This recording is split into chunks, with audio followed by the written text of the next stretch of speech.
Oh, good. Great. Here we go. We were forced to wait far too long to see the iconic Minions back on the big screen. Now that they're here, we're checking out what on earth was going on behind the scenes. I love the fact that you start with iconic. Number 1. How do you think Carell manages to do the voice? A lot of helium just to get my voice good to kind of get it up there. Especially now that he's not just voicing Gru, but Lil Gru. It kind of goes down from this Up into this. Little Gru hasn't built up walls around himself yet, and hasn't been hurt as much as his older self. So for Steve Carell to play a younger Gru, he found there was an added sense of joy to the character, and even the storyline. It's pitched and pinched. Carell also finds that younger Gru is just overall far more earnest. There's a little bit of a purity to that character that was fun to tap into. Like, how freaking adorable is this? I am pretty despicable. Number 2. Do you think Minionese will one day be as developed as Lord of the Rings Elvish? Però soy Stuart Smith, le capitaine Willkommen. Sometimes Steve Carell has had to fake some Minionese of his own.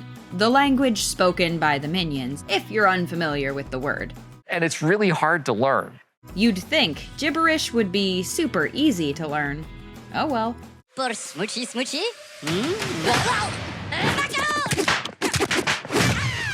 Number 3. Sometimes having your homework proofed by children is the best way to ace it. The first movie came out way back in 2010. Don't you feel old? Well, so are Carell's kids. I started these when they were really little, and now they're not little at all. They were like 4 and 7 years old at the time. The voice that made them laugh is the one that he ended up using. They're the ones who determined it, yeah. And his most cherished memories surrounding the movies actually involved his kids. They had a special premiere of Despicable Me set up in his kids' classroom. I can chart their growth through all of these different Despicable Me movies. And his son is still a fan. My son is 18, and he brought a bunch of friends to this. Carell was purposeful in not making his accent German or French or Italian or Russian. It was just sort of an overview of all of those countries. He likes to keep it natural, too. I don't go for this electronic pitching of voices. There will be no Alvin and the Chipmunking his voice. Number 4. Julie Andrews was working from a closet. When COVID hit, Julie was asked if she could send some temp tracks from home. She's got a grandson who's an editor and a sound man. Her words. She said, Granny, I'll build you a little studio. He commandeered an upstairs closet and turned it into a makeshift sound studio for her. While most people were conducting business pantsless over Zoom, the voice actors were building blanket forts in their closets. True story. And I go in and kind of throw the last blanket over me and practically expire in there. Number 5. Even after winning a Lifetime Achievement Award, Julie Andrews still struggles sometimes. Gru's mum is one of the worst characters you could possibly imagine. She really struggled with nailing the voice of the character. One of the hardest ones That's awesome. voiceovers that I've ever done. That's awesome. Because she's kind of complicated lady. But that doesn't mean she didn't enjoy the challenge. It was a delight to get my teeth into it, I have to admit. Number 6. Taraji P. Henson knows how to make a villain stand out. Making them layered is the answer. You can't just play the mean, because then if you turn the people off too soon, then you lost your audience. So that means a delicate balance had to be struck. The best villains are always complex. You seriously think a puny little child can be a villain? Number 7. Danny, on the other hand, wasn't allowed to do anything weird. Since Danny Trejo had such a distinctive voice, he wasn't allowed to alter it for the cartoon. He was 100% hired for his voice and his voice alone. No pitching. He just loves movies that he can have fun with. He loves movies that don't make you solve a problem just to watch it. So movies like Minions, The Rise of Gru are perfect for him. Well, he's a funny guy. Right. He just makes you laugh. Number 8. There was a ton of improv in the studio.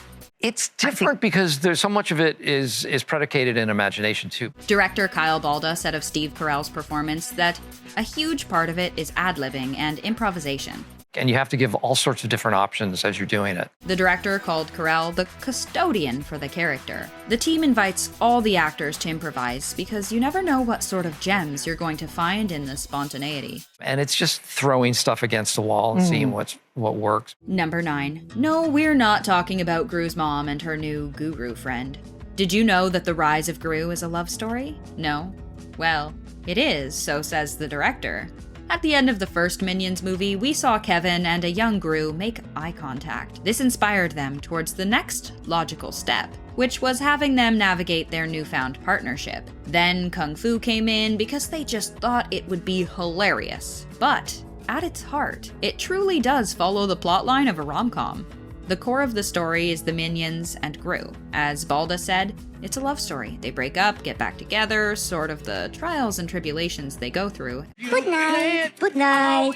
Yes, good night. Number 10. Animation is a very different beast from live action. With live action, you've got cameras capturing motion, sound, and all that fun stuff at the same time, with little room for change after the shoot's over.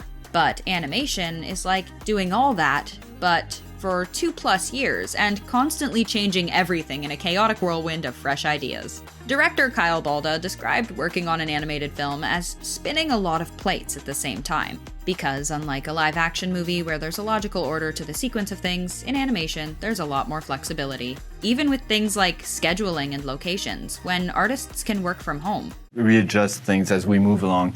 Number 11. Are you having deja vu like we are? We swear we've been seeing these ads since February 2020. Truth be told, Minions: The Rise of Gru was supposed to come out on July 3rd, 2020, and advertising had already begun before the dreaded pandemic came along. Director Kyle Balda said, "We only had about 4 or 5 weeks left of production." But that got stretched out a couple of months. So now our dear anti-hero, villain turned hero, whatever you want to call him, has his origin story. What more is there to do? We're sure a ton. This franchise is far from done with Carell. I'm working on this Despicable Me 4 right now. Number 12. A classic case of write what you know. The location was important to the director. He grew up in Arizona in the desert and had never been to a big city until he reached 16. He lived in the Bay Area of San Francisco, and he fell in love with it immediately. So he was just thrilled he could make that the setting for the film. Did you just trade my future for a pet rock? Well, it's been a long wait, but it's totally worth it to see that kung fu rabbit action on the big screen for ourselves. What do you think? Was it the right move to delay the movie for 2 years? Let us know your thoughts in the comments, and thanks for hanging out with us here at The Things. Good night!